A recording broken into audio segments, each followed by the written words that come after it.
रामो राजमणि सदा विजयते रामं रमेशं भजे रामेणाभिहता निशाचरचमो रामाय तस्मै नमः। रामान्नास्ति परायणं परतरं रामस्य दासोऽस्म्यहं रामे चित्तलय सदा भवतु मे भो राम मामोद्धर। राम रामेति रामेति रमे रामे मनोरमे सहस्रनाम तत्तुल्यं राम नाम वरानने। गुरुर्ब्रह्मा गुरुर्विष्णु गुरुर्देवो महेश्वर गुरुर्साक्षात् परब्रह्म तस्मै श्री गुरवे नमः। परम मंगलमय परात्पर अखिलेश्वर जगत का पालनकर्ता सृष्टिकर्ता और संहारकर्ता उन्हीं भगवान पुराण पुरुषोत्तम भगवान को श्री चरण में कोटि कोटि नमन अर्पण गर्दछु। भगवान पुरुषोत्तम को यो पावन महीना में आफ्नो यो जीवन यो मन भगवान के चरण में लगाएर उनैका गाथा चर्चा परिचर्चाहरू ज्ञान रूपी सागर में डुबुल्की मार्दै उपस्थित हुनुहुने हजुरहरू सम्पूर्ण श्रद्धालु भक्तजनहरूलाई म कार्यक्रम प्रस्तुता कृष्ण कोइरालाको तर्फबाट जय श्री राधे जय श्री कृष्ण अर्पण गर्न चाहन्छु। दर्शक महानुभावहरू, हामीले भगवान पुरुषोत्तमको चर्चा परिचर्चाहरूलाई श्रवण गर्दै आज आउने क्रममा 15 अध्यायको दिव्य कथालाई श्रवण गरिसकेका छौं, जहाँ सुदेव आज भगवान श्रीहरिको तपस्या गरेर आराधना गरेर पूजा गरेर पुत्र प्राप्तिको लागि ऊ भगवानसँग रोइरहेका छन्, कराइरहेका छन्, बिन्ती गरिरहेका छन्, प्रभु मलाई पुत्र दिनुहोस् भनेर। भगवान नारायण आज नारदलाई भन्नुहुन्छ 16 अध्यायमा, हे नारद, शृणु नारद वक्षेऽहं यदोक्तं दृढधन्वने वाल्मीकि नाम महाप्राज्ञ चरितं परमाद्भुतम्। हे नारद, राजा दृढधनुवाले जब वाल्मीकि ऋषिलाई प्रश्न गरे, प्रभु मेरो यो धन दौलत हात्ती घोडा रथ यी धेरै सैनिकहरू अनि म राजा बन्नु कारण के हो?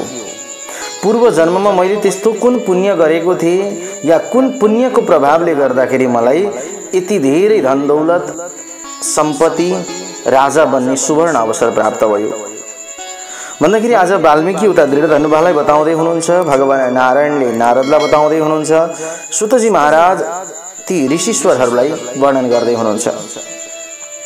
भगवान नारायणको आदेश अनुसार गरुडलाई भन्नुभयो, जाऊ तिमी गएर यिनलाई छोरो देऊ भन्नुभएको थियो। आज गरुड गएर भन्दछन्, हे ब्राह्मण, सप्त जन्म सुते पुत्र सुखम नास्ति इति यद्वचः हरिणोक्तम द्विजश्रेष्ठ तत्तथैव तवाधुना। हे ब्राह्मण सुदेव सुन्नुहोस्, तपाईको एक जन्म होइन 7 जन्मसम्म पनि तपाईको भाग्यमा सन्तान सुख लेखेको छैन रे। यो कुरो स्वयं भगवान श्रीहरिले बताइसक्नु भएको छ। तै पनि तपाई यति धेरै रोनु भयो, कराउनु भयो, तपाईको दुःख मैले देख्न सकिन। तपाईको पर मलाई धेरै चिन्ता लाग्यो, म आफै नै चिन्तित भए र मैले भगवानलाई भने, प्रभु तपाई सम्पूर्ण भक्तहरूलाई दया गर्ने हुनुहुन्छ, आज तपाईको दया कहाँ गएको छ? भगवान तपाई साँच्चै नै दया गर्ने हो भने यी सुदेव ब्राह्मणलाई एउटा पुत्र दिन सक्नुहुन्न भन्दा भगवानले भन्नुभयो, गरुड जाऊ तिमी आफै गएर यिनलाई सन्तान देऊ भनेर मलाई आदेश दिनुभएको छ। भगवानको आदेश पाएको हुनाले म तिमीलाई एउटा छोरो दिन्छु। हे सुदेव, मेरो अंशबाट बनेको छोरो तिमीलाई प्राप्त हुनेछ, तिमी चिन्ता नगर। जुन पुत्रद्वारा गौतमीका साथै तिमीले सत्य अनि साँचो आशिष यानी कि तिम्रो भित्र हृदयमा रहेको जुन इच्छा छ नि, त्यो सम्पूर्ण इच्छाहरू प्राप्त गर्न सक्छौ। तर एउटा दुःख छ ब्राह्मण देवता, त्यो छोरोबाट हुने जुन दुःख छ नि, तिमी दुवैलाई अवश्य नै हुन्छ है। यो चाहिँ दुःख पाए भनेर नरुनु त्यतिखेर। अहिले जसरी तिमीले पुत्र छैन भनेर रोइरहेका छौ नि, पछि गएर पुत्र भएन या पुत्रले राम्रो काम गरेन या अल्पायुमै मर्यो, केही पनि हुन सक्छ, दुःख हुन्छ तिमीलाई पुत्रबाट। त्यसैले त्यतिखेर तिमी नरुनु है, सम्झाउनु भयो। दर्शक महानुभावहरू, पुत्र जति सबै सुपुत्र हुन्छन् भन्ने छैन जीवनमा। कहिलेकाहीँ कुपुत्र पनि जन्मिन्छन्। जन्मन्छन् जब पुत्र त्यही बखतमा माता पितामा हरे, रोगी हुन्छ कि नानी मर्छ कि भनी चिन्ता गहिरो गरे, बाँचे तापनि शीलवान र मतिमान ज्ञानी भए तानीको, के जान्नु तर बानी लिन्छ कि कतै नीचा र अज्ञानीको। हे ब्राह्मण देवता, जब पुत्र जन्मन्छन् नि, जन्मदाखेरि अनेक प्रकारको दुःख हुन्छ। जन्मेर राम्रो सद्मार्गमा लागे, केही भएन, रोग व्याध लागेन, दुःख कष्ट केही परेन भने त राम्रो। तर अल्पायुमै मरे भने, रोग व्याध लाग्यो भने त्यतिखेर के गर्ने? बाँचे तापनि शीलवान र मतिमान ज्ञानी भए तानीको। ब्राह्मण बाँचेर पनि शीलवान मतिमान ज्ञानी भए भने मात्रै सुन्दर हुन्छ है। के जान्नु तर बानी लिन्छ कि कतै नीचा र अज्ञानीको। न तिमीलाई थाहा हुन्छ न मलाई थाहा हुन्छ उसले बानी कस्तो रोज्छ, त्यसलाई आफूले सुधार्न सक्नुपर्छ। त्यसैले मेरो अंशबाट तिमीलाई छोरो त हुन्छ, नहुने होइन, तर छोरोको दुःख सहेर पछि नरुनु तिमी। मनुष्यहरूको शरीर पानीको फोका जस्तै छ ब्राह्मण, क्षणभरमै नाश हुन्छ। त्यस्तो क्षणभङ्गुर शरीर पाएर जसले विषय वासनामा नडुबिकन भगवान श्री हरिको चरण कमलमा आफ्नो मन लगाउँछ, भगवान श्री हरिको चरण कमललाई आफ्नो हृदयमा सजाउँछ भने त्यो मनुष्य नै यो संसारमा धन्य हुन्छ। यो क्षणभङ्गुर शरीरलाई प्राप्त गरेर पनि माया मोह ममता रिस राग द्वेष छल कपट अहंकार अभिमान यी कुनै पनि चीजमा मनलाई नलगाइकन सिधै भगवानको भक्ति गर्यो भने त्यो मान्छे मात्रै धन्य हुन्छ। यो संसारमा अरु कोही पनि धन्य छैनन्। यो तरि नसक्नुको विषय सागर हो। यो जुन सागर छ जहाँ हामी बसिरहेका छौं नि दर्शक महानुभावहरू, यो यसलाई भवसागर भनिन्छ। यो भवसागरबाट पार तर्नको लागि हामीलाई धेरै गाह्रो पर्छ र त्यसलाई पार गर्नको लागि हामीले भगवानको नाम रूपी नौका हामीलाई चाहिन्छ। भगवानको कृपाले गर्दा मात्रै हामी प्राप्त गर्न सक्छौं त्यो भवसागरको वैकुण्ठ लोकलाई, नत्र भने प्राप्त गर्न सक्दैनौं। गरुड भन्दै हुनुहुन्छ, हे ब्राह्मण देवता, भगवानको कृपाले गर्दा नै मैले तपाईलाई छोरो दिएको हुँ। तसर्थ मनमा निरन्तर भगवानको ध्यान गर्दै जानुहोस्, कहिले पनि नटुटाउनु होला भगवानको ध्यान। तपाईको यो जुन व्यवहार छ, तपाईले गर्ने कर्महरू छन्, जति पनि छन् नि, ती सबै कर्म गर्दै जानुहोस्, तर यो मनलाई एक क्षणको लागि पनि भगवानको चरणबाट बाहिर ननिकाल्नुहोस्। वाल्मीकिले भन्नुभयो, दम्पत्यो पश्यतो सदियो दत्वा वरमनोत्तमं खगद्वार हरि शीघ्रं ययो निज निकेतनम। हे राजन, त्यस्तो अति उत्तम श्रेष्ठ वर दिएर ती दुवै दम्पतिले हेर्दा हेर्दै भगवान त्यतिखेरै गरुडमा चढेर त्यहाँबाट वैकुण्ठ जानुभयो आफ्नो धाममा। अनि पति पत्नी सहित दुवैजना अत्यन्तै हर्षित भए, खुसी भए, गदगद भयो। सन्तान भाग्यमा नलेखेको पनि भगवानको भक्ति गर्दा सन्तान प्राप्त भयो। भगवानको भक्ति गर्यो भने सम्पूर्ण चीजहरू प्राप्त हुन्छ, तर मनमा श्रद्धा चाहिन्छ, विश्वास चाहिन्छ, भाव शुद्ध हुनु पर्यो, सोचाइ शुद्ध हुनु पर्यो, मन स्वच्छ हुनु पर्यो, तब मात्रै भगवानको भक्तिमा मन लाग्छ, नत्र भने मन लाग्दैन। समय व्यतीत हुँदै गयो दर्शक महानुभावहरू। सुदेव ब्राह्मण की पत्नी गौतमी हेर्दा हेर्दै हेर्दा हेर्दै गर्भवती भइन्, गर्भधारण गरिन्। 10 महिना पूरा भयो अनि 10 महिना पूरा भइसकेपछि सुत्केरी हुने बेला भयो। नभन्दै व्यथा लाग्यो, उनले उत्तम छोरो पनि पाइन्। ब्राह्मण खुसी भई आहूय जातकम कर्म चकार द्विजसत्तमान बृहद्दानम ददौ तेभ्य सुस्नातो द्विजसत्तम। ज्योतिषी आचार्य विद्वानहरूलाई बोलाए, जात कर्म गरे। ब्राह्मण खुसी छन्, घरमा सन्तान भयो नि। आज हाम्रो समाज के छ भने सन्तान छोरो भयो भने मात्रै यो समाज खुसी हुन्छ, छोरी भयो भने दुःख हुन्छ। हेर्नुहोस् समाजलाई, व्यक्तिले सोचेको छैन उसको छोरो जब ठुलो हुन्छ, ठुलो भइसकेपछि विवाह गर्न कसैको छोरी चाहिन्छ। जब छोरो बढ्दै गयो तिहारमा टिको लगाउनको लागि कसैको छोरी चाहिन्छ, बहिनी बनाउँदै हिँड्छन्। ममता माया गर्ने आमा चाहिन्छ, तर गर्भमा छोरी चाहिँदैन। कठै विडम्बना छ यो समाजमा, दुःख लाग्दो छ यो समाज। एउटा सानो उदाहरण दिन्छु हेर्नुहोस्। एक दम्पतिले विवाह गरे। विवाह गरेको केही समय पश्चात उनीहरूको घरमा सुख शान्ति समृद्धि सबै चिजले परिपूर्ण थियो, आनन्दपूर्वक बसेका थिए। अनि एक दिन हाँसी मजाक गर्दा गर्दै पति पत्नीमा के कुरा चल्यो भने पत्नीले भनिसिन्, हेर आज जेसुकै भए पनि घरको ढोका नखोलिकन बसौँ ल, जोसुकै आउन्। पतिले भने हुन्छ। उनीहरू त जिस्केका थिए, अलिक टाढा बस्दथे। अनि बिहान भयो ढोका खोलेनन्, 12 बजे भयो ढोका खोलेनन्। दिउँसोतिर ढोकामा आवाज आयो, टक टक टक गरेर आवाज आयो।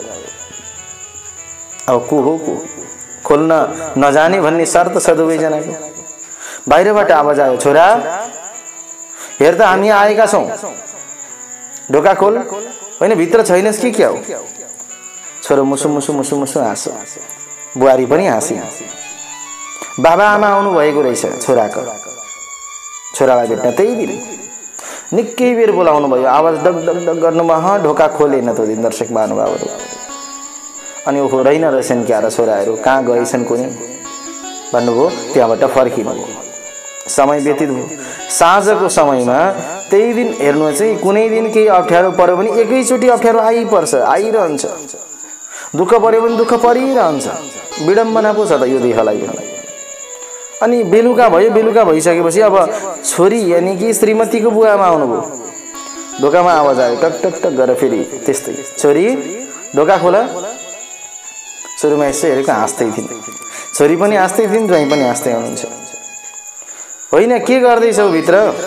साँझको समयमा ढोका बन्द गर्नु हुँदैन, तिमीलाई थाहा छैन? ढोका बन्द गरेर के गर्दैछौ? छोरीतिर हेरेका छैनन् उनले, ऊ मुसु मुसु हाँस्दैछन्, आफ्नो धुनमा बसिरहेका छन्। नखोल्ने ढोका, नियम त्यही छ, जोसुकै आउन्। अघि उनले आफ्नो बुवा आमालाई पनि फर्काएका छन्, ढोका खोलेर। जब फेरि टकटक आवाज आयो, यसो हेर्छन् श्रीमतीतिर, श्रीमती त घोप्टे भएर घुक घुक गरेर रोइरहेकी रहेछन्। के भयो भन्दा मैले मेरो आमा बाबालाई बाहिर देख्न सकिनँ, म ढोका खोलिदिन्छु भनेर जुरुक्क उठिन्। अनि हाम्रो शर्त, तू शर्त छोडिदिनुहोस्, म ढोका खोल्छु भनेर गएर ढोका खोलिन्। आमा बुवालाई भित्र बसाइन्, भोजन गराइन्। भोलिपल्ट बिहान भयो, आमा बुवा जानुभयो, बिदा गरे। छोराले केही भनेनन्, चुप लागे। समय व्यतीत हुँदै गयो, ऊ गर्भवती भइन्। गर्भबाट पहिलो सन्तान छोरो जन्मियो। समाजले भन्यो, आहा फलानाको छोरो जन्मेको छ, जाउँ हेर्न। सबैजना हेर्न आए। उनलाई अफिसमा फोन आयो, सर तपाईँको छोरो जन्मेको छ। ए हो, ठिकै छ। ऊ ठिक्क मात्रै खुसी भए, धेरै भएनन्। घरमा आए, ए छोरो भएछ, ल ठिक छ। छोरो ठुलो हुँदै गयो, हुर्किँदै गयो, बढ्दै गयो, ठुलो हुँदै गयो। समय व्यतीत भयो, फेरि गर्भवती भइन्। गर्भवती भइसकेपछि नभन्दै समाजले छोरो खोजेको थियो, उनको गर्भमा छोरी भयो। कसैले फोन गर्यो उनलाई फेरि, सर तपाईँको घरमा छोरी भयो। काम सबै छोडेर दौडेर आए। जहाँबाट ऊ पैदल यात्रा सुरु गरेका थिए दर्शक महानुभावहरू, त्यो ठाउँबाट मिठाई बाँड्दै बाँड्दै बाँड्दै बाँड्दै आएछ। जहाँ जसलाई भेट्छन्, मेरो घरमा छोरी भएको छ, हेर्नुहोस् त म कति खुसी छु। समाजलाई अचम्म लाग्यो, अरे अस्ति छोरो हुँदाखेरि एकैचोटि बेलुका आउने मान्छे अहिले छोरी भइन् भन्ने बित्तिकै दौडेर, आखिर किन? सोधेछन्। एकजना वृद्ध बुवा हुनुहुन्थ्यो, बुवाले सोध्नु भएछ, बाबु अस्ति छोरो हुँदाखेरि सारा समाज खुसी हुन्छ, तपाईँ ठिक्क खुसी हुनुभयो, तर आज छोरी हुँदाखेरि तपाईँ पुरै बाटैदेखि मिठाई बाँड्दै आउनु हुँदैछ, के भयो कारण? किन त्यसो गर्नुभएको? भन्दाखेरि उनले भने बुवा पछि वृद्ध अवस्थामा मेरो लागि ढोका खोल्ने भनेको यो छोरो होइन, यी छोरी नै हुन्। त्यसैले मलाई छोरीमा गर्व छ, छोरोमा खासै छैन, किनकि म पनि छोरो थिएँ, मैले मेरा बाबा आमालाई यस्तो तरिकाले ढोका खोलेको थिइनँ भनेर उनले सम्पूर्ण वृत्तान्त सुनाए। भन्नुको तात्पर्य हो आज समाजले दर्शक महानुभावहरू छोरीलाई जति हेला गरेको छ नि, छोरालाई जति माया गरेको छ, हेर्नुहोस् छोरी धेरै हुने आमा बाबा खुसीले बस्नु भएको छ, छोरा धेरै हुने आमा बाबा प्राय दुःखले बस्नु भएको छ। सबै त्यस्तै हुन्छन् भन्न खोजेको होइन, तर प्राय व्यक्ति त्यस्ता हुन्छन्। सुदेव ब्राह्मण खुसी भए, छोरो भयो जे होस्, वृद्ध अवस्थामा बुढेसकालमा केही न केही सहारा साथ हुन्छ भनेर ब्राह्मणलाई बोलाए, न्वारन पनि गरे। नाम के राख्ने? शारदेन्दुरिव प्रोद्यत तेजस्वी सुखसन्निभ सुखदेवेति नामायं पुत्रोस्तु मम वल्लभ। भगवान सुदेवले यसको नामकरण गरे। कृपालु गरुडजीले प्रेमले यो छोरो दिनुभएको हो।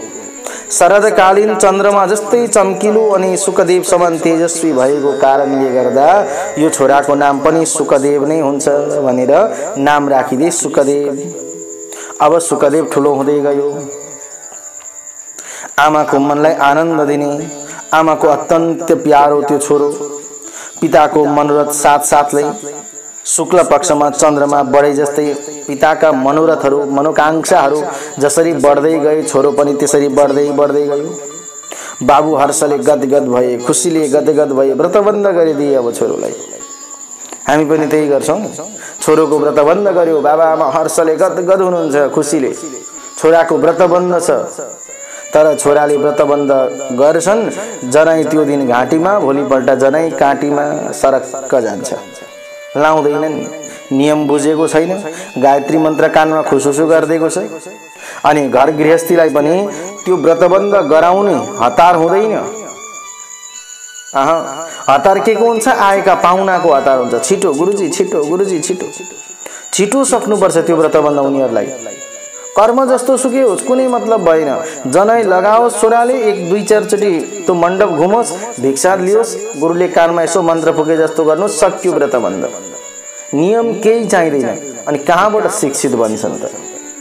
अब नियम तरिकाले गर्दै गयो भने बाबा आमालाई हतार हुन्छ, आएका पाहुनालाई हतार हुन्छ। दर्शक महानुभावहरू हो, अगाडि कस्तो थियो भने जब बच्चाको व्रतबन्ध हुन्थ्यो नि, व्रतबन्धको समयमा साधु सन्त विद्वान गुरु सबैजना आउनुहुन्थ्यो, वरिपरि बस्नुहुन्थ्यो। अनि व्रतबन्ध सकेपछि सबैको खुट्टा छुँदै छुँदै छुँदै छुँदै आशीर्वाद लिन्थे ती बटुकले। अब अहिले आशीर्वाद कसरी? जिन्स प्यान्ट लगाएर आएको छ, टाई सुट लगाएर आएको छ, मदिरा पान गरेर आएको छ। कपडामा कुनै दोष छैन, मदिरा पान गरेर आएको हुन्छ। ऊ आफै खुट्टा टेक्न सकेको हुँदैन, बाबु ठुलो ठुलो ठुलो ठुलो हुनु। त्यहाँ दिएको आशीर्वाद कुन लाग्छ? आफै जब सही बाटोमा छैन, आफ्नै खुट्टा सही ठाउँमा छैन, बाङ्गा भइरहेका छन्, लरबराइरहेका छन् आफ्ना खुट्टा, अर्कालाई दिएको आशीर्वाद लाग्छ? लाग्दैन। हो, साधु सन्त ब्राह्मणलाई राखेर, सन्त महापुरुषहरूलाई राखेर, विद्वत गुरुहरूलाई राखेर आशीर्वाद लियो भने त्यो आशीर्वाद लाग्छ। सच्चा व्यक्तिले दिएको आशीर्वाद लाग्छ। ए जतिखेर भेट्यो त्यतिखेर भाग्यमानी हुनु, ठुलो हुनु, धेरै पढ्नु, ज्ञानी हुनु भनेर हुँदैनन्। सानैदेखि कुनै बच्चालाई ज्ञानी हुनु है बाबु भनेर दिएको आशीर्वाद अहिले गएर चोर डकैती गर्न थालेको छ। खोइ त ज्ञानी भयो भने त्यो आशीर्वादले मात्रै पुग्दैन। व्रतबन्ध कुनै पनि कर्म गर्दाखेरि दर्शक महानुभावहरू नियमपूर्वक गरेन भने त्यो कर्मले उल्टो फल दिन्छ। साथै कारणले होला व्रतबन्ध गर्दाखेरि नियम पूरा भएको हुँदैन, अनि छोराले पनि जनै लगाउँदैन, उल्टो नियमतिर जान्छ। ए म त विदेश जान्छु, पशुपतिमा चढाएर आयो, उही चढाएर आएको हुन्छ। अनि कहाँ काम गर्छ त? काम गर्दा नियम पूरा गरेर गरेको चिज मात्रै त्यसले फाइदा गर्छ। ब्राह्मणले व्रतबन्ध संस्कार गरे, ब्रह्मचर्यमा बस्न थाल्यो। अब छोरो ब्रह्मचर्यको तेजले यति उज्यालो भयो, लाग्थ्यो कि कुनै सूर्य पृथ्वीमा झरेर आएका छन् क्या। तत्तेजसान्वितो रेजे साक्षात सूर्य युवा पर, भगवान सूर्य नै पृथ्वीमा हिँड्दै आए जस्तो लाग्थ्यो। त्यस्तो भयो त्यो छोरो सुखदेव। वेद पढ्न थाल्यो। त्यो गुरुभक्त गुरुको प्यारो कुमारले आफ्नो सद्बुद्धिले गर्दाखेरि गुरुलाई आनन्द गरायो, प्रसन्न पार्यो। अनि गुरुले एकैपल्ट भन्दाखेरि सम्पूर्ण कुराहरू याद गर्थ्यो, सबै सम्झिन्थ्यो।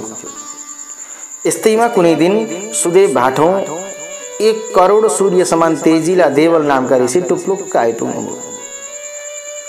अनि सहसा उनलाई देखेर हर्षले ती सुदेव ब्राह्मणले साष्टाङ्ग प्रणाम गरे।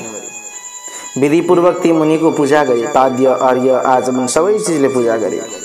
अनि राखे आसनमा बसाले। देवता जस्तै देखिने देवलले भन्नुभयो,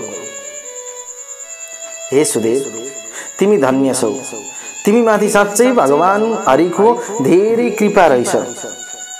तिमी त भाग्यमानी पो रहेछौ त, किनकि तिमीले दुर्लभ कसैले पनि पाएर नसक्ने वरदान प्राप्त गरेका छौ नि भगवानसँग, थाहा छ नि तिमीलाई। अति राम्रो असल छोरो पाएका छौ। नम्र बुद्धि, बाठो, कति बोलक्कड छ है तिम्रो छोरो। पढ्नमा लागि परेको छ, लाग्छ यस्तो कि अब यसले संसारै जितेर जान्छ जस्तो लाग्छ। हो, यो संसारमा त्यस्तो छोरो त संसारमा कसैको सधैँ छैन, तिमीलाई थाहा छ नि। ए बाबु यता हो, हातमा यो के आश्चर्य देख्दैछु त, यसो हात हेर्नु। यही पुत्र किमे तत्ते करे पश्यामि कौतुकम, सच्छत्रम चामरयुगम कमलम यव संयुतम। सुन्दर छाता जोडा चामर छ, जौको रेखा जस्तै छ, कमलको फूल जस्तो छ, घुँडासम्म पुग्ने लामा लामा हात्तीका सुँडसम्म दुवै हात छन्, कानसम्म पुग्ने लाम्चा लाम्चा बडा बडा राता आँखा छन् तिम्रो, गोलो शरीर, 3वटा मुजाले शोभिएको पेट, आहा यति राम्रो। हे सुदेव, के भनौँ तिम्रो छोराको वर्णन त म। अहो, तिम्रो यो छोरो त गुणको सागर रहेछ, अथाह गुणको खानी रहेछ सुदेव। हो, हेर न, सम्पूर्ण शरीर सबै मासुले पुरिएको छ, हड्डी भन्ने कहीँ देख्छौ? यति राम्रो गोरो चिल्लो ब्रह्म तेजले युक्त भएको, सम्पूर्ण लक्षणले भरिपूर्ण भरिएको, चिल्ला घुङ्रिएको केश, शङ्ख जस्तै आकारको घाँटी, ल हेर त कति उठिएको छाती, अनि लामो घाँटी, घाँटी बराबरका कान, गोरुको जस्तै काँध। तिम्रो छोरामा अशुभ लक्षण त कहीँ कतै छँदै छैन नि, भाग्यको खानी हो। यसो हेर्दै जानु। ओहो ब्राह्मण, तिमीलाई भनौँ या नभनौँ? नभनौँ भने कसरी नभन्नु? तिमी यति दुःख कष्ट गरेर भगवानको भक्ति गरेर तिमीले यो छोरो पाएका छौ, अब भनौँ भने कसरी भन्नु? एउटा आश्चर्य लाग्दो घटना छ। ब्राह्मण झसङ्ग भयो। गुरुदेव, त्यस्तो के कुरो छ? कतै अनर्थ हुनेवाला त छैन? बताइदिनुहोस् न। देवलले भन्नुभयो, एउटा ठुलो दोष छ। कस्तो दोष छ गुरुदेव? राजन, वाल्मीकि ऋषि भन्नुहुन्छ दृढ धर्मका लागि, देवल ऋषि भन्दै हुनुहुन्छ ती सुदेवलाई, हे ब्राह्मण, म के भनौँ? सुदेव तनयोऽयं ते द्वादशे हायने जले, मृत्युमेष्यति तस्मात् त्वं शोकं मां कुरु मानसे। हेर, तिमी सुन्न सक्छौ? गुरुदेव, जस्तो सुकै कुरा होस् भन्नुहोस्, म मन थामेर सुन्छु। तिम्रो छोरो 12 वर्षको उमेरमा पानीमा डुबेर मर्छ। तिम्रो छोरोको यो ठुलो दोष छ। आज भगवान नारायण भन्ने हुन्छ, हे नारद, यदि कसैको पनि कुण्डलीको फल बताउनु छ भने सबैभन्दा पहिले आयुलाई विचार गर्नु, अनि मात्रै फल बताउनु। आयु विचार नगरिकन कसैको पनि फल नबताउनु। पहिले हेर्नु आयु कस्तो छ, के कस्तो, आयुले नै उसको फललाई बताउँछ नि त। अब आउने भविष्य फल कुण्डली अनुसार त धेरै राम्रो छ, लक्षणै लक्षणले भरिएको छ, तर आयु भोलि बिहानसम्मको मात्रै छ भने त्यो फलले के गर्ने? काम गर्दैन। मृत्युलाई कसैले टार्न सक्दैन। नलराम युधिष्ठिर कसैले पनि टार्न सकेनन् भने मृत्युलाई टाल्न सक्ने कोही व्यक्ति छैन।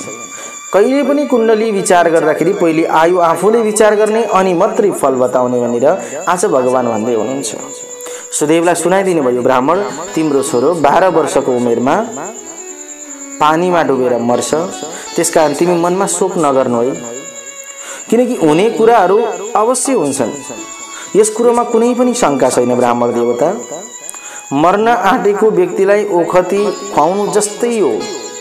जब मर्न लागेको छ, घाँटीमा प्राण आएर घिटिक गरेको छ भने त्यो व्यक्तिलाई औषधि खुवाएर के गर्नु, बाँच्दैन। अब त्यो हो, त्यस्तै हो। भावीले जे लेखेको छ नि त्यो भोग्नु पर्छ।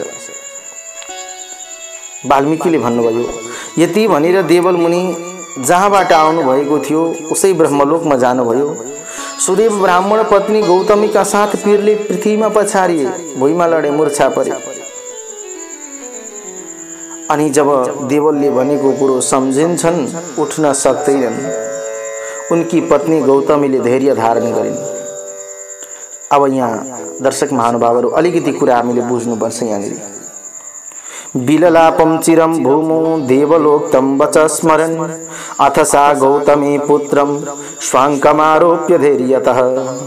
गौतमीले धैर्य धारण गरिन्। हो, आमा दिदी बहिनीहरूले नै पिता दाजुभाइ घर परिवार आफन्त सबैलाई बचाउन सक्नुहुन्छ।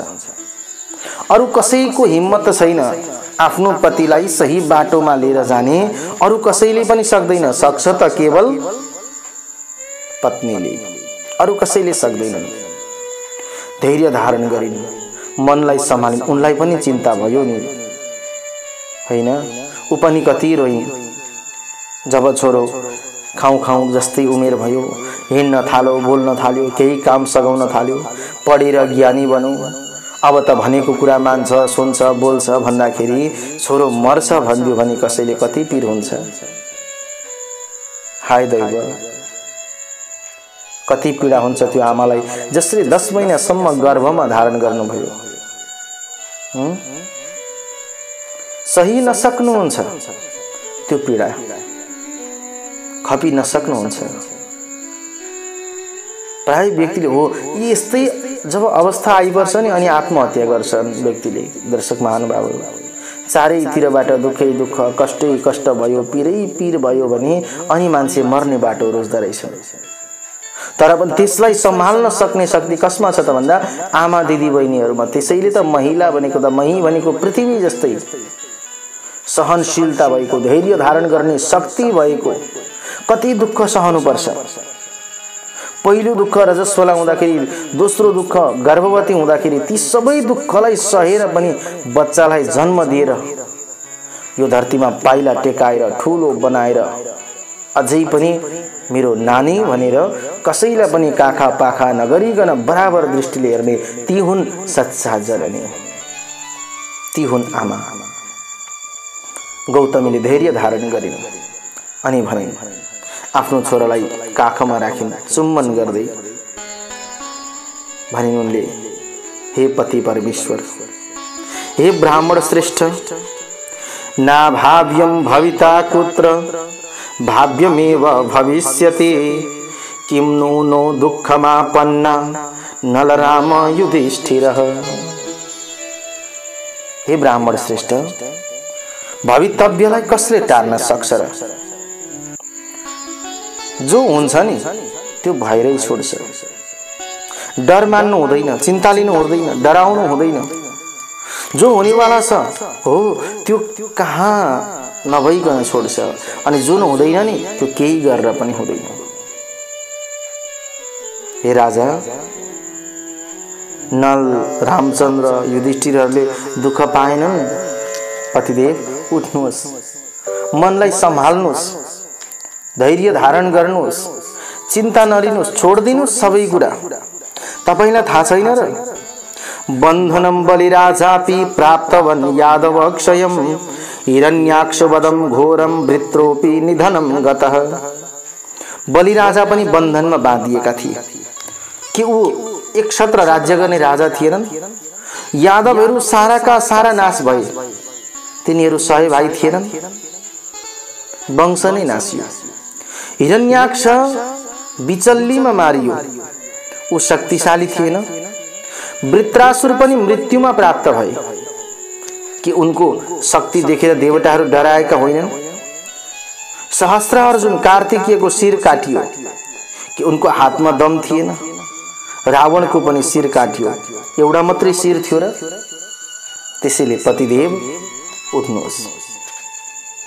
भगवान रघुनाथ पनि त वनमा जानुभयो, माता जानकीको विरहमा कति रुनुभयो। राजर्षि परीक्षित पनि ब्राह्मणद्वारा अर्थात ब्राह्मणको श्राप परेर मृत्युमा प्राप्त भए, मरेर गए। हे ब्राह्मण श्रेष्ठ, जो हुनेवाला छ त्यो भएरै छोड्छ। त्यसकारण हे नाथ उठ्नुहोस्। उनी सनातन अविनाशी एवं सारा प्राणी मात्रको कल्याण गर्ने उनीको आश्रय लिनुपर्छ। आज तपाईले अन्तमा मोक्ष पद समेत दिनेवाला भगवान श्री हरिको भजन गर्नुहोस्। धन दौलत छोरा नाति पनाति इष्ट मित्र नर नाता कुटुम्ब सबैलाई त्यागिदिनुहोस्। जो हुनेवाला छ त्यो भएरै छोड्छ, जो हुँदैन त्यो केही गरेर पनि हुँदैन। किनकि दैवले जुन कुरा लेखिदिएको छ त्यो भएरै जान्छ। लेखे आफ्नो ललाटमा धन अघि धेर थोर जो दैवले, त्यही मिल्नेछ सुमेरो माथि बसवा घर भित्र वा मोजले। तस्मात् धीर रहूं वृथा धनिकका सामने न झुक्ने गर। कुवामै भरवा समुद्र पुगवा जल मिल्छ लोटै भर। हे पतिदेव, एउटा लोटा लिएर समुद्रमा गए पनि, कुवामा गए पनि, धारामा गए पनि, नलमा गए पनि जल भनेको त्यो एक लोटा नै मिल्छ। कर्ममा जस्तो छ त्यस्तो भोग्नै पर्छ। हाम्रो भाग्यमा 7 जन्मसम्म सन्तान थिएनन्, तर पनि भगवान श्रीहरिले कृपा गरेर एउटा छोरो दिनुभयो। अब 12 वर्षमा उसको मृत्यु लेखेको छ भने तपाईले पीर गरेर के छोरो बाँच्छ त? उसको मृत्यु पानीमै डुबेर लेखेको छ भने तपाई के सारा संसार विश्व ब्रह्माण्डको पानी सुकाउन सक्नुहुन्छ? सक्नुहुन्न। मृत्युलाई टार्न तपाई सक्नुहुन्न भने उठ्नुहोस् ब्राह्मण देवता, उठेर सबै चीजलाई त्यागिदिनुहोस्। घर परिवार आफन्त सबै चीजलाई छोडिदिनुहोस् अनि भगवान श्री हरिको भक्ति गर्नुहोस्। तिनै भगवान श्री हरिले नै सम्पूर्ण चराचर जगतलाई बचाउनुहुन्छ। जीवन उनैको हातमा राखिदिनुहोस्। जिसने अपनी सौंप दी हाथ तुम्हारे और कभी उलझ सकता नहीं जिसे पकड़े नंद किशोर। जसको हात भगवान श्री हरिले पक्रिनुहुन्छ, उनी भगवान को शरणमा जसको मन लाग्छ त्यो व्यक्तिले हात भगवानलाई थमाइदियो भने जीवनमा उसको हात कहिल्यै छटपटिदैन, उसले बाहिर घुम्नु पर्दैन। हो त्यसैले ब्राह्मण देवता उठ्नुहोस् अनि भगवान श्री हरिको भक्ति गर्नुहोस् भनी राजा गौतमीले बारम्बार सम्झाइरहेकी छिन्। दर्शक महानुभावहरू, अब भगवानको चरणमा लगाउँछन् या आफ्नै सन्तानमा उनले के गर्छन् त? सुदेव ब्राह्मण कसरी आफ्नो जीवनलाई अगाडि बढाउँछन्? गौतमीको वचन के उनको मनमा बित्छ या बित्दैन त? यी सबै कथा हामी भोलिको सत्रमा श्रवण गर्नेछौँ। आजको सत्रमा हामीले बृहद नारदीय पुराण अन्तर्गत पुरुषोत्तम मास महात्म्यको दिव्य कथा 16 अध्यायलाई यही विश्राम गर्दैछौँ। भोलि 17 अध्यायलाई लिएर हजुरहरूको बीचमा उपस्थित हुने नै छु।